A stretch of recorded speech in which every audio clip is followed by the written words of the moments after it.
The workhouse stood on the river bluff like a hard square of brick, raised in 1841 to hold petty thieves, stray children, widows without coins, and men bent by debt. The county called it a house of order. The preachers called it mercy, and the walls called it something else. Lime powder clung to the mortar like old frost, and the foundation stones breathed a cold that did not leave, not in July heat, not at noon. A bell hung above the yard, and when it spoke, bodies moved in lines that did not ask where they were going.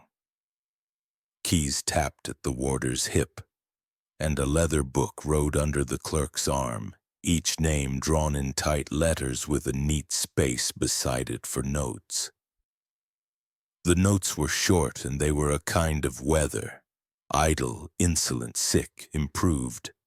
Windows took light in, but the hallways starved it, and doors drank sound instead of giving it back. The floors were scrubbed with lye until the grain rose like skin after a fever. A small chapel sat in the south wing, benches rough, cross-white, echo flat. Stillness was called a gift here, but stillness carried a cost. Under the chapel, the foundation bent in a tight U that leached damp into the rooms above and made a slow shine on the plaster each night. From the road, the yard looked honest, with laundry lines and stacked firewood and a row of cabbages trying their best in poor soil. From inside, the yard was a square mouth with teeth at every edge, and a child could count the teeth and know what a mouth is for. In the men's ward, bunks touched shoulder to shoulder. In the women's ward, 2 to a bed was common in winter. In the orphan dormitory, wet wool, iron, and soap marked the air. A basin left cloudy on a table meant the overseer was near. The sound of either could change a day. Work was the claim and the cure. Men broke rock, hauled brick, dragged wagons up the rise, and carried the same loads back again for the sake of measure. Women picked oakum until threads cut their thumbs, and then were told to use the tips of their nails so the cuts could dry. Boys scrubbed steps with brushes worn to nubs. Girls rolled bandages for hospitals that forgot to thank them. No one raised a whip. The county did not like marks. The correction here was simple and dry, and it did not need to shout. There was the hunger rule: 2 ladles today, 1 tomorrow, and none if the task fell short. There was standing barefoot on wet stone while a hymn played through the wall and made the bones in the feet ring. There was a night in the blank room facing a chalk wall with a candle set behind you so your own shadow would not let your eyes close. Some called these things fair. Some called them almost kind. To the person under them they felt like hands that never touched and yet did not let go. The clerk's ledger thickened as months turned, and beside some names he drew a neat cross in the margin. The chaplain said the cross meant sick and asked for prayer, and it also meant a person would not be seen in the yard for a while. In winter the crosses multiplied like frost at window corners. In spring they leaned away. When the river rose they stood up again. Asking about a cross could become a small mark beside your own name, and you did not see it until a rule shifted under your feet. Routines held the place like teeth in a gear. Dawn bell, roll call, work, thin soup, more work, chapel, then lockup. Silence was praised, and loud weeping drew a note in the book. Someone waited downstairs. Before the next noon, a pair of clean boots would stop at a threshold kept for a gentle hand. A new note would enter the book with a pen that did not shake, and the house would breathe a little deeper, ready to receive what it had already decided to keep. Dr. Alaric Thorne arrived at the Missouri Workhouse with the posture of a man carrying peace in his pocket. His voice never rose above a whisper, his hands never struck, and his steps were measured like a hymn played on a slow organ. To the overseers, he was a gift sent at the right hour, a physician with a calm smile and endless patience for the sick and the broken. To the chaplain, he was a man of learning who believed in curative discipline, a phrase that rolled easily across pulpits and dinner tables. To the inmates, he was a figure both feared and trusted because his kindness tasted of medicine, yet it burned when swallowed. He wrapped wounds in clean cloth, but the cloth tightened into bands that reminded the wearer not to test the edges of his mercy. He walked among them as though each body were a specimen of clay, not yet hardened, waiting for the right touch to reveal the flaws hiding inside. He spoke softly about balance, about how correction of the spirit required pressure upon the flesh. He told staff that pain, applied gently, could temper a wayward soul without leaving scars that the outside world would judge. And so he sought methods of restraint that did not bruise skin but left muscles in fire, nerves stretched until they sang without breaking. A child with a cough would be given not rest but forced marches around the yard until lungs rattled like wet paper. A woman with despair in her eyes would be placed in a chair too narrow for her shoulders, kept there until her bones begged for release. To Thorne, these were treatments, and he recorded them in neat script, never naming them punishment, always cure. The workhouse soon admired his results. Disorderly men grew quiet after only 1 week in his care. Women once prone to tears now folded linens with lifeless obedience. Children stopped asking for mothers and fathers after their stays in his infirmary, their eyes blank, their voices gone small. He explained this as proof that suffering had been guided into stillness, a victory of discipline over rebellion. Behind locked doors, he refined his art. He measured the time it took for a man's knees to split when kept kneeling on salt brick, then filed it under suppression of arrogance. He recorded the hours before the silence of a gagged girl turned to faint laughter, a sign he believed marked her mind breaking free from disobedience. He called it cleansing. What disturbed the few who dared watch closely was his devotion to appearances. He always kept his coat spotless, his hair neat, his speech warm, even as he stood over those gasping under his rules. He spoke to them with fatherly concern, telling them this pain was the road to health, that their suffering was not a sentence but a necessary passage. It was not rage that fueled him but a precise hunger, a curiosity about how far the body could bend before it tore, how far the spirit could sink before it snapped. He lived for the balance point, the thin place between breaking and keeping alive. At times the staff saw him in the yard touching the wall as though listening to the stone itself. He believed walls carried memory that the cries trapped within could feed the next day's discipline. He was not a man rushing toward cruelty. He was patient, almost loving in his precision. His cruelty had the stillness of science, as if he were conducting experiments no one else dared put to page. Each patient was both subject and scripture, and he read their weakness like verses meant only for him. The workhouse praised him, and the county sent donations when reports spoke of his success. No one asked why the faces of the healed looked empty, why their eyes held no spark.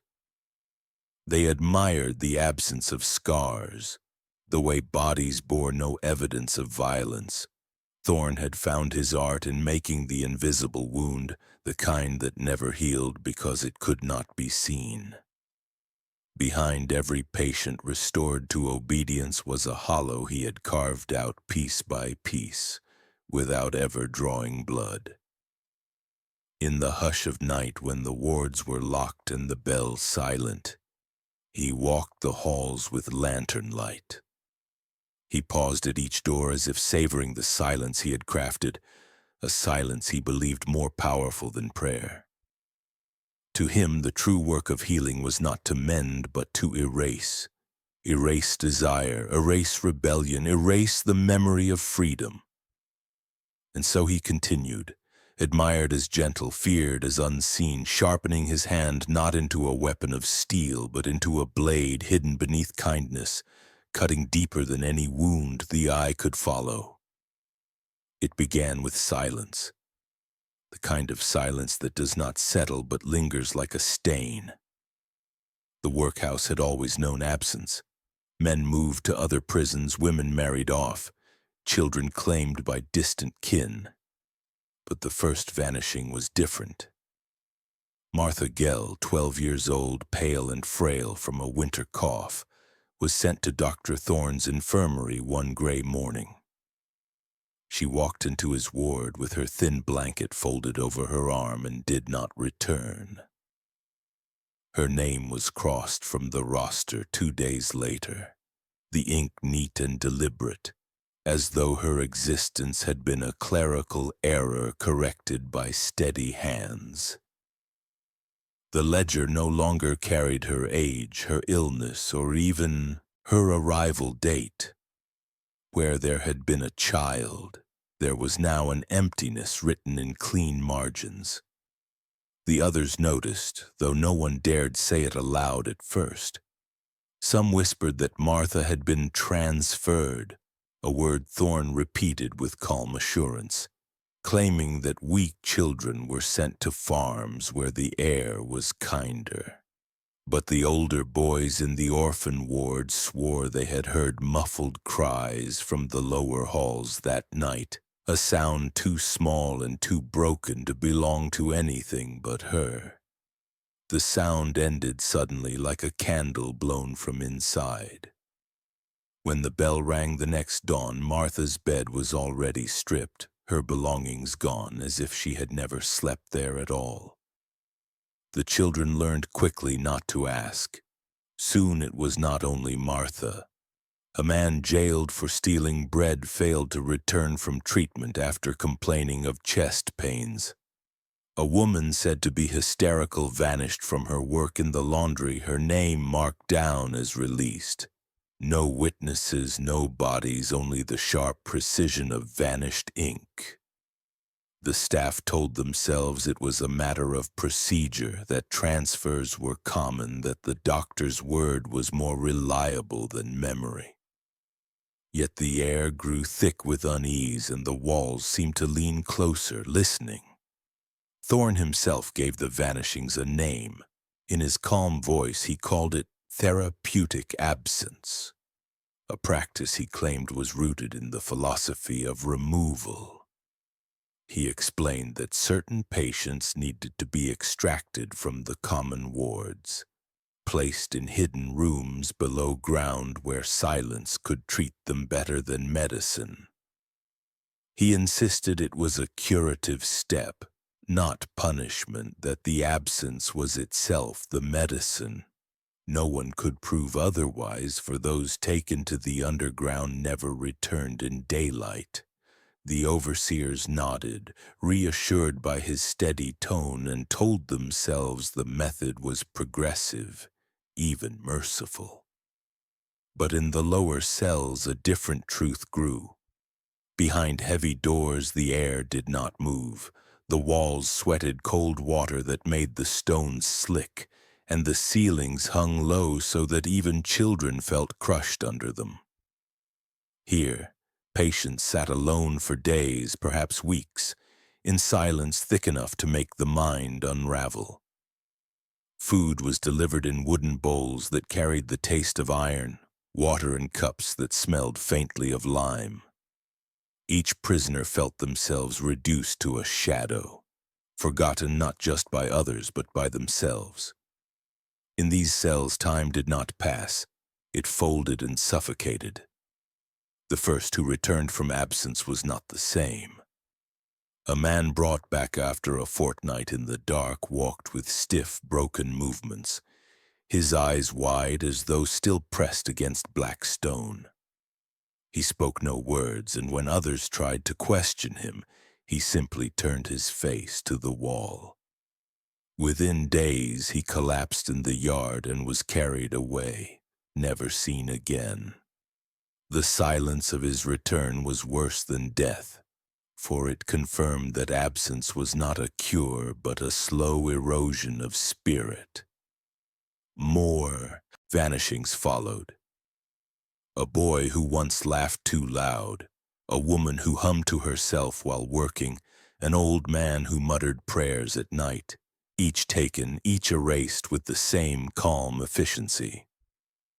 Records did not contradict themselves, for Thorne held the pen, and his pen did not falter.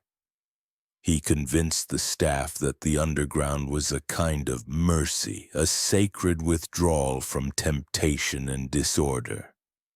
His language was soft, his explanations soothing, and those who might have questioned him felt shame at their own doubt, as if they were resisting holiness itself. Yet at night the whispers persisted. Some swore that the cries from below did not sound like sickness but like pleading, muffled by cloth or stone. Others claimed to hear footsteps pacing when no one should have been awake, and a few, half-mad with fear, said the walls seemed to tremble with voices that could not find escape. Still no one spoke openly, for to question the doctor was to draw his gaze, and no one wanted to feel the weight of his patient smile fixed upon them. By spring, absence had become routine, an unspoken law that shaped every corner of the house. Children slept with one eye open, terrified that a cough or complaint would send them to the infirmary. Women worked with heads bent low, hiding any sign of weakness. Men grew silent, their spirits pressed flat by fear. The workhouse did not need whips or chains, it needed only the threat of vanishing. Dr. Thorne had given the place a new form of discipline, one more binding than iron, the knowledge that existence itself could be erased as neatly as a line of ink on a page. And beneath the surface, in the breathless dark of those stone cells, his true work had only just begun. The vanishings had softened the walls, teaching fear to sit in every corner. But what followed was worse than absence.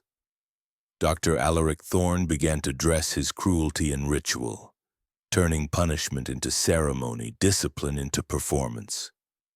He spoke often of silence, of its cleansing power, and claimed that through silence the soul could be reshaped. The workhouse believed him because he never raised his voice and never left marks where others could see. Yet below, in hidden rooms where no visitor was ever led, silence was not a comfort, but a tool. He designed chambers so narrow a person could not turn, walls painted black to swallow even the glow of a candle. Into these spaces he placed the restless and the disobedient, sometimes for days, sometimes for weeks. A single droplet of water was allowed to fall from a hole in the ceiling, landing on the same spot of skin again and again until sores opened and nerves screamed. Thorne noted how long the mind could endure before voices began to fill the dark, voices only the patient could hear. He called it therapeutic listening.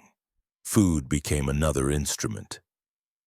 Those deemed impure were given bowls of powder that looked like flour but tasted of lime and chalk. It clung to the tongue, hardened against the teeth, and swallowed moisture from the mouth until cracks split across the lips. It was starvation disguised as nourishment, yet Thorne described it as purgation, a way to strip the body of its poisons. The weakened stumbled back to their bunks silent, too parched to speak, their eyes clouded with confusion. Some never stood again, their deaths marked in the ledger as illness, their bodies hurried into shallow earth. But the most haunting of his inventions was the restraint he built with his own hands, carved from wood and iron and shaped like wings.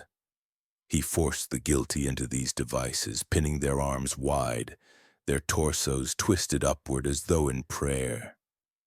To outsiders it seemed a holy pose, a reminder of angels painted on church walls, but in truth it was torment. Hours stretched until joints tore, until ribs groaned, until bones cracked under the weight of stillness. Thorne watched patiently, recording each stage as though cataloging scripture. He claimed that to hold the body in imitation of the divine was to force the spirit toward submission.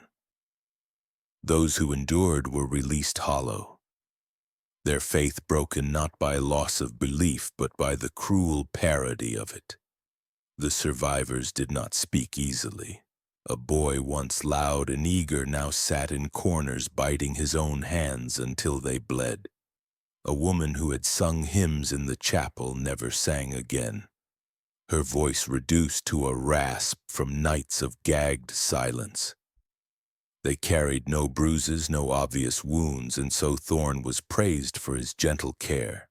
Inspectors found no lash marks, no broken teeth, only quiet wards where obedience reigned. To the world above, the physician was a man of mercy. To those below, he was an architect of silence, chiseling the human soul until nothing remained but fear. Each cruelty was wrapped in language soft enough to calm suspicion. He called torture medicine, erasure discipline, and suffering salvation. He used the language of healing to describe the dissection of will, and no one in power cared enough to look beneath the words. In this way, his rituals of silence became the workhouse's hidden creed. And with each new method he refined, the line between punishment and devotion blurred beyond repair. And in the shadows of those halls the vanishings continued, each absence folded into his growing script of discipline. What had begun with Martha Gell now spread like a stain, each victim disappearing into the black ritual of silence, their cries smothered by walls that kept every secret.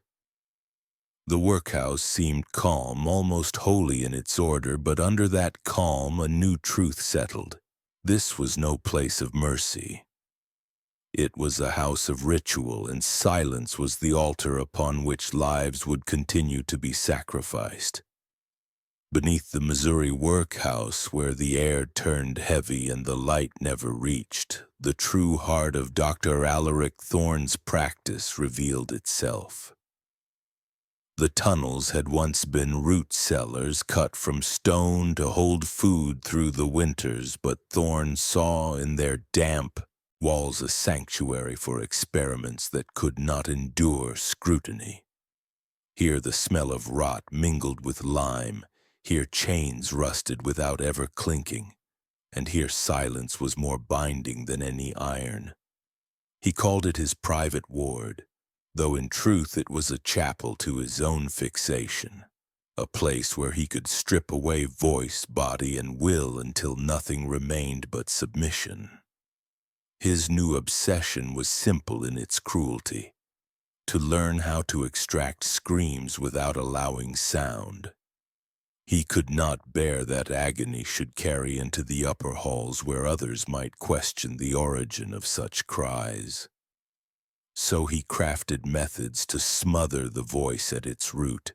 Victims were gagged with thick cloth soaked in quicklime, a substance that corroded flesh while holding the tongue in burning silence.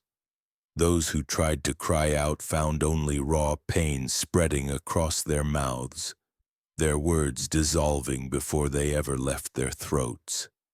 Thorn would stand close, lantern light cutting his features into patient shadows, and write notes on the body's response. How quickly the lips blistered, how long before the tongue swelled and stiffened. Each entry was written as if clinical, yet each word carried the rhythm of obsession. Suspension became another refinement. He built cages from iron and wood, shaped not as simple cells but as grotesque imitations of kneeling saints. Prisoners were forced inside, their bodies bent at unnatural angles, their arms locked in prayer-like positions that pulled joints from their sockets. Their own weight became the instrument of torture, spines bowing until vertebrae cracked under the slow pressure. For Thorn, this was not cruelty but symbolism, the body kneeling toward a divinity it could never reach, punished by its own false devotion. He watched with a serenity that made the suffering more unbearable, recording in detail the stages of collapse, the tremor in the muscles, the moment the back gave way, the silence that followed. To him, these were not deaths but salvations of the spirit, proof that surrender could be achieved when the body was broken beyond recognition. The tunnels echoed with these hidden rituals, though the echoes never reached the surface. Inmates who vanished above were swallowed here, reduced to trembling shells before their records were quietly closed. Thorn believed that silence itself had a spiritual resonance, that by erasing sound he was purifying not just the body but the soul. He treated agony as a hymn too sacred to be heard, a secret chorus sung in the marrow of bones rather than in the air. In his journals he described each session with reverence, as if cataloging holy rites rather than torture. Pages filled with phrases like rebirth through muteness and cleansing of the marrow, written in the same hand that once prescribed simple remedies for coughs and fevers. Those who stumbled from the chambers when they were allowed to emerge at all returned unrecognizable, their tongues scarred, their voices ruined, their bodies bent as if still kneeling long after release. They did not speak of what had been done, for they could not. Their silence was mistaken for obedience, and Thorn presented them as proof of his method's success. The staff nodded at his calm explanations, relieved to see no outward wounds, never knowing that beneath the skin the damage was absolute. The chamber below grew into a place of constant use, its walls lined with discarded cloths stiff from lime, its floor stained with the slow leakage of suffering. It was not hidden by accident but by intent, sealed from view so that the world above could maintain its illusion of order. For Thorn, it was a sanctuary, a space where he could act not as physician but as priest, delivering what he believed was salvation through silence. And as the unmarked graves behind the workhouse multiplied, each body carried upward from those tunnels bore the imprint of his ritual. They were not buried as people but as remnants of his devotion, silent offerings to the creed he had written for himself. And still, Thorn's hand did not tremble. He walked the upper halls in daylight with his gentle smile and steady voice, tending to fevers and cuts with the same precision he used to shape agony below. To the world he was a healer and reformer. To the buried he was the architect of silence, the one who taught that even a scream could be taken, dissolved before it ever reached another ear. And in his mind the chamber below was not a dungeon but a cathedral, each broken body another prayer added to his growing litany of control. By the middle years of the 1840s, the Missouri Workhouse no longer looked like a place of ruin to the outside world. Its bricks had been scrubbed, its yards lined with neat rows of vegetables, and its orphans dressed in clean uniforms when visitors were announced. The credit for this transformation was placed on Dr. Alaric Thorne, the physician whose calm words and spotless record kept suspicion at bay. Newspapers wrote of his reforms, painting him as a man who balanced mercy with discipline, a healer who brought order where once there had been chaos. Clergy praised his piety, pointing to the hymns sung in the chapel and the stillness of the wards as signs that God's work was being done. Few dared to see what lay beneath that silence, for silence itself had been polished into proof of success. Thorne played the role with care. On days when dignitaries visited, he walked the inspectors through the dormitories with gentle pride. Children standing at attention in pressed clothes, their eyes blank but obedient. He explained that his treatments had taught them industry, humility, and patience. What no visitor could see were the raw welts hidden beneath collars, the burns at the edges of lips kept shut, or the way hands trembled when resting at their sides. Those details were covered by soap, starch, and a rehearsed quiet. To the untrained eye, it looked like discipline. To Thorne, it looked like perfection, an illusion constructed so carefully that it appeared natural. His staff knew better. They saw the weak carried down to the tunnels and the hollow returned weeks later, or not at all. They felt the fear in their stomachs when his gaze rested on them too long, when he asked questions in his steady voice about loyalty, obedience, or faith. Yet none dared to accuse him, for his cruelty left no trace that could be proven. He never raised a hand in anger, never drew blood in open sight, never left marks that a jury could examine. Instead, he described death as the body's failure to endure discipline, the patient's weakness finishing the cure. The record books bore him out, each passing written as consumption, fever, or exhaustion. He told his staff this was natural, inevitable, even merciful. And because his tone never wavered, they let themselves believe, or at least pretended to. In the city, his reputation grew. Families who lost loved ones behind the workhouse gates were told they had passed peacefully under his care. Clergymen repeated his words from their pulpits, teaching congregations that suffering purified the soul. Even the county praised him, funding repairs and praising his reforms in their reports. He became untouchable, a figure cloaked in righteousness, whose mask of innocence shone brighter with each unmarked grave. For every vanished child he displayed another in spotless clothes. For every dead prisoner he presented order in the yard. The balance never faltered because Thorne controlled both sides of the scale. Inside, the mask was suffocating. Staff walked in dread of speaking the wrong word, knowing that resistance could be interpreted as illness requiring treatment. Some broke down quietly, leaving without explanation, while others hardened themselves into accomplices by silence. A few found themselves staring at Thorne's journals, reading his strange language of salvation and cure, and felt the pull of his twisted logic. To work under him meant to stand at the edge of a pit, knowing that at any moment the weight of his calm voice could push you inside. Thorne thrived on that balance of admiration and terror.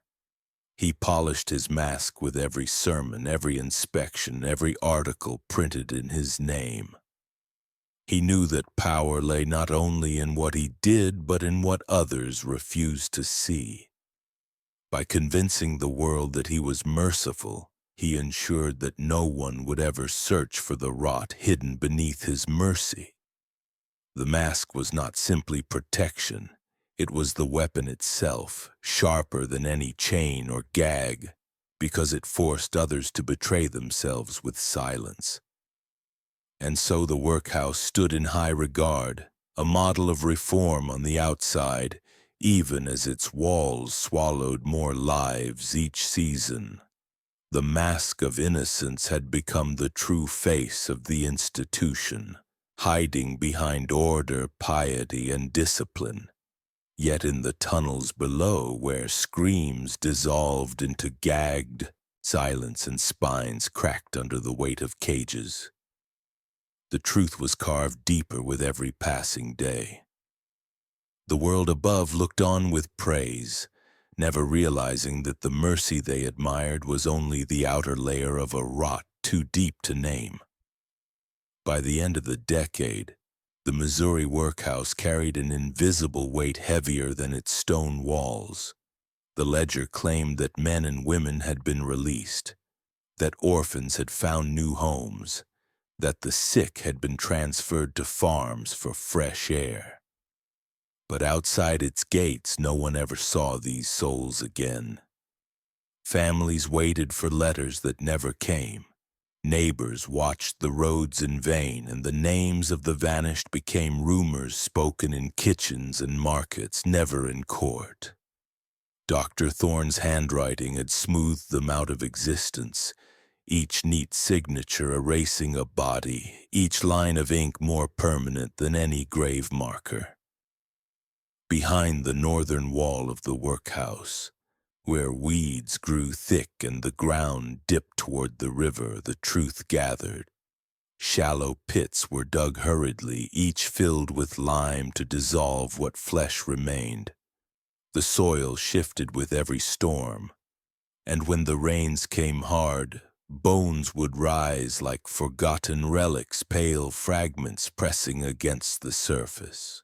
Locals whispered about the remains, but officials dismissed them as paupers' burials, insisting such graves were common. No markers were set, no prayers spoken. The dead were folded into earth without witness, their bodies discarded as if they had never lived at all. 67 lives ended this way before the year 1850.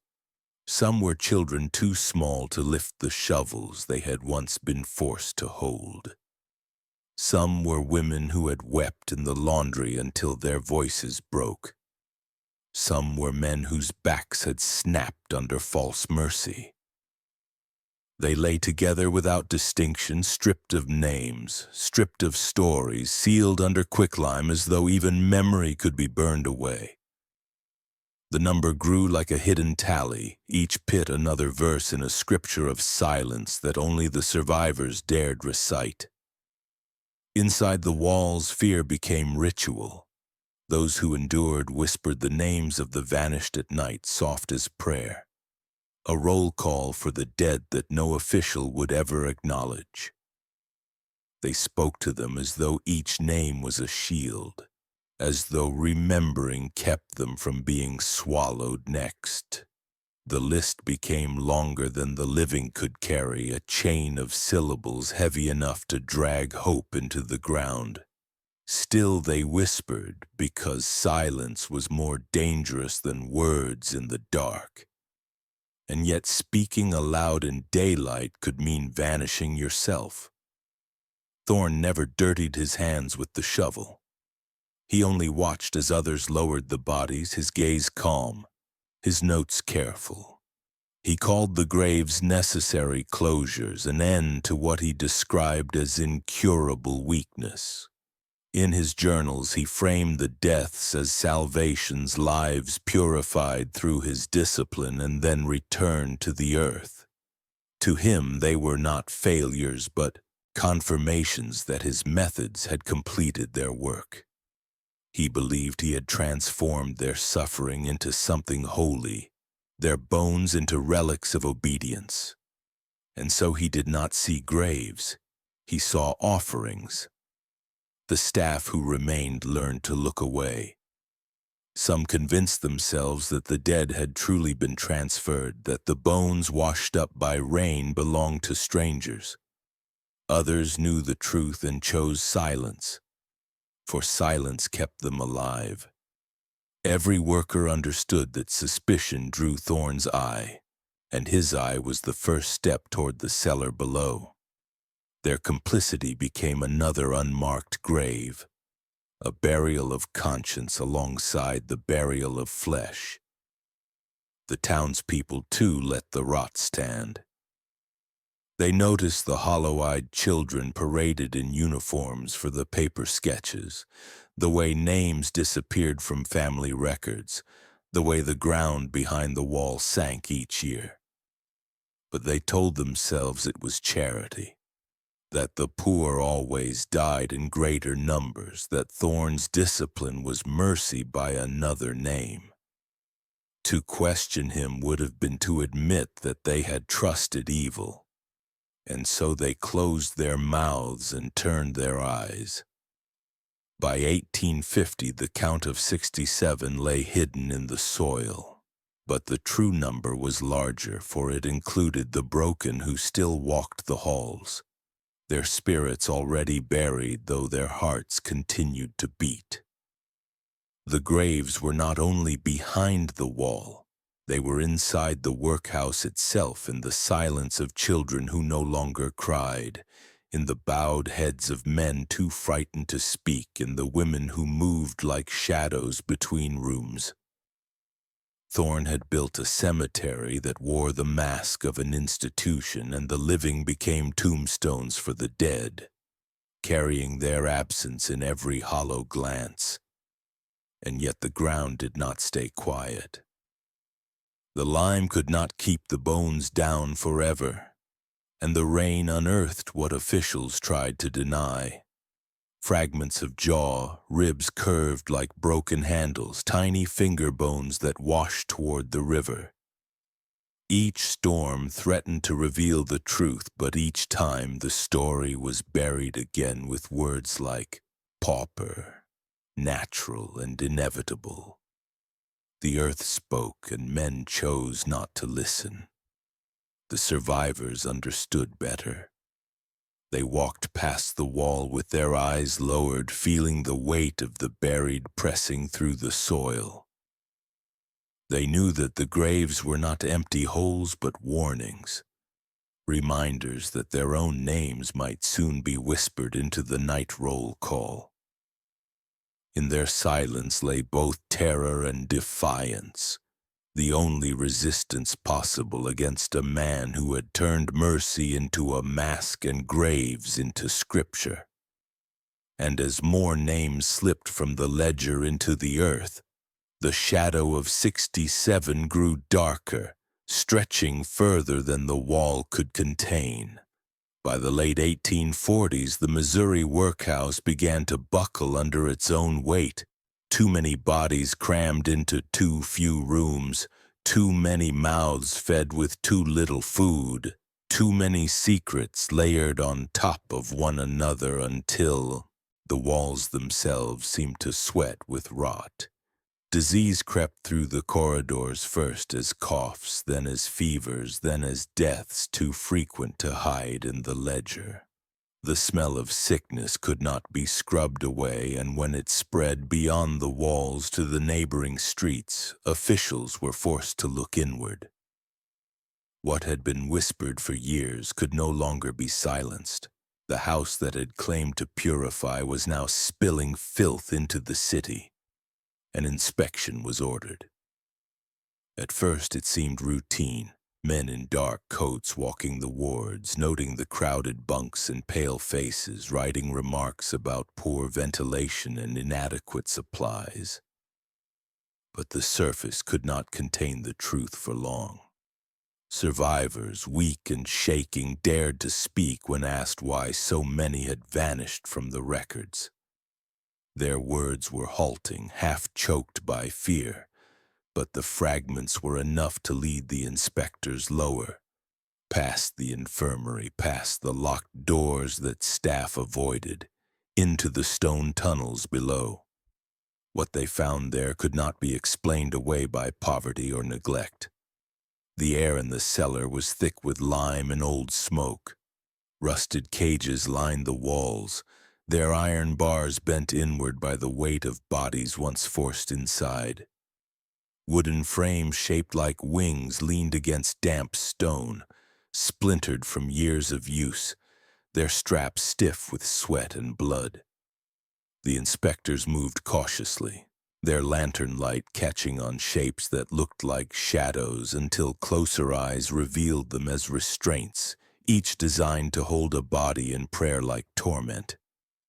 At their feet lay chalky white dust, not dirt, not plaster, but the softened remains of bones that had been eaten by quicklime. Every step raised a ghostly powder into the air, coating their clothes and throats, making it impossible to ignore what had been done here. The silence of the chamber was heavy, as though the cries of the past had pressed themselves into the stone and still waited to be heard. The testimonies of the survivors gave those shadows their voice. Men spoke of being lowered into the cages until their spines cracked under their own weight. Women described the taste of chalk in their mouths, the way it dried their tongues until they bled. Children whispered about nights of endless darkness where drops of water cut into their skin like knives. Each account painted the same picture, a pattern too precise to be called an accident. This was not neglect, it was designed. Every cruelty had been calculated, every torment engineered to break the body without leaving scars that the world could easily see. The inspectors wrote furiously, their hands trembling as they tried to match the calm order of their notes to the chaos before them. In the physicians' quarters they found the final evidence. Journals stacked neatly, each page filled with diagrams and explanations written in a steady hand. They showed sketches of human figures bent into impossible shapes. Mouths gagged with lime-soaked cloths, cages labeled with measurements and durations of endurance. Beneath each drawing were words not of remorse but of justification. He called the tortures salvations of the spirit, corrections of weakness, proofs of obedience.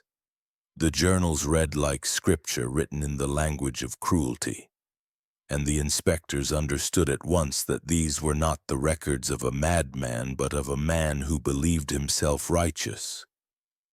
Yet when they turned to arrest him, Dr. Alaric Thorne was gone. His quarters were empty, his bed unslept in, his instruments packed away. He had vanished as neatly as he had made his victims vanish, leaving behind only the paper trail of his cold mind. Rumors spread quickly that he had fled west, that he had been hidden by allies in the church, that he had drowned in the river with the weight of his sins pulling him down. None could be proven. What remained was the house itself, its corridors echoing with disease and its cellars echoing with silence. The workhouse stood as both crime scene and monument, unable to bury what had been uncovered. In the weeks that followed, bodies were unearthed from behind the northern wall, pits filled with lime and bone fragments, small ribs tangled with larger spines, finger bones scattered like seeds. 67 were counted, though no one doubted the number was higher. Each grave was shallow, each covering rushed, as though the act of burial had been more about hiding than honoring. Families came searching for names, but there were no names to give, only fragments that could not be matched to faces. The city held funerals without identities, rows of coffins carried into the earth with nothing but numbers to mark them. Still, the workhouse did not collapse in fire or riot.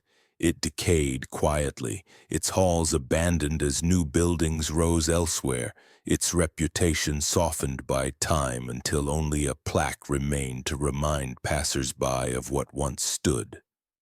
But for those who had survived, the memory never softened. They carried the images of cages and gags, of children who disappeared in the night, of lime dust that clung to their skin for days after burial duty. Their testimony lived on in whispers, shaping the stories of the city long after officials tried to close the matter. The collapse of the house was not just the end of a building, but the exposure of a philosophy that had masqueraded as mercy. Thorne had shown how cruelty could be hidden beneath gentleness, how death could be disguised as cure, how silence could be turned into scripture. And though he was never caught, his presence lingered in every unmarked mound, every name erased from the ledger, every family that never saw their child return. The workhouse was gone, but its soil was thick with memory, and memory does not vanish. It waits, pressing upward through the ground like bones after rain. And as the inspectors left that place for the last time, they carried more than their reports. They carried the knowledge that evil had not shouted here, it had whispered. It had worn the mask of kindness, spoken in the language of healing, and worked in rooms hidden from sight. The house had collapsed, but the lesson it left behind was still darker. What is most dangerous is not the cruelty that strikes in anger, but the cruelty that smiles, writes notes in neat ink, and calls itself salvation.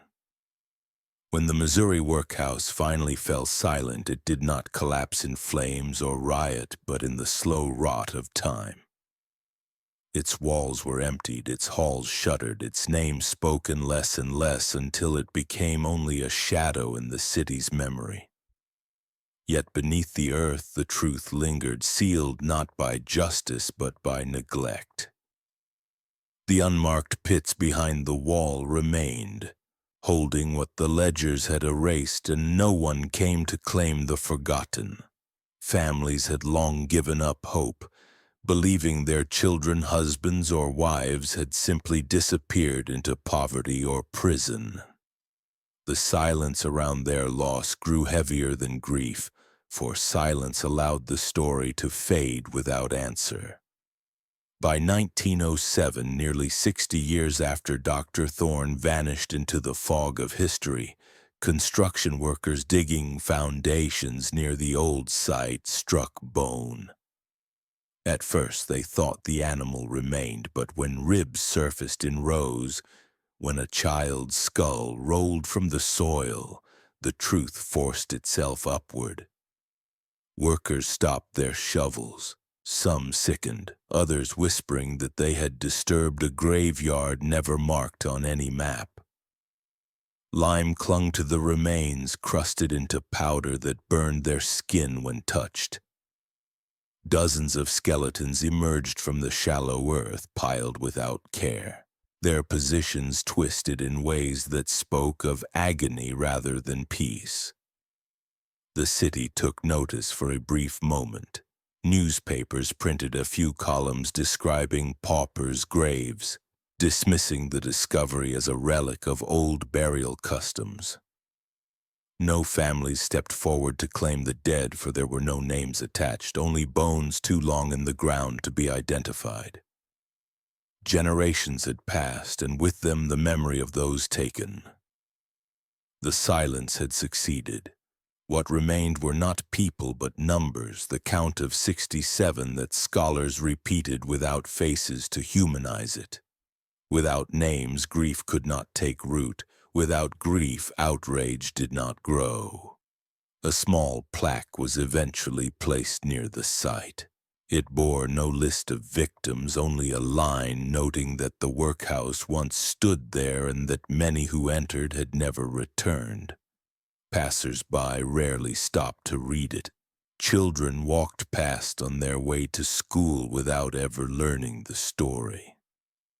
Workers hurried by, glancing without care at the marker before forgetting it as quickly as they had seen it.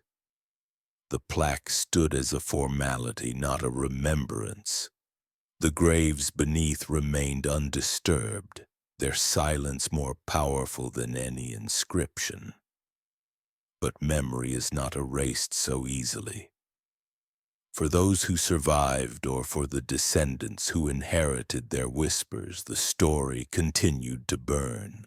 Accounts passed down spoke of gagged cries in the night, of cages shaped like wings, of children made to kneel until their spines broke.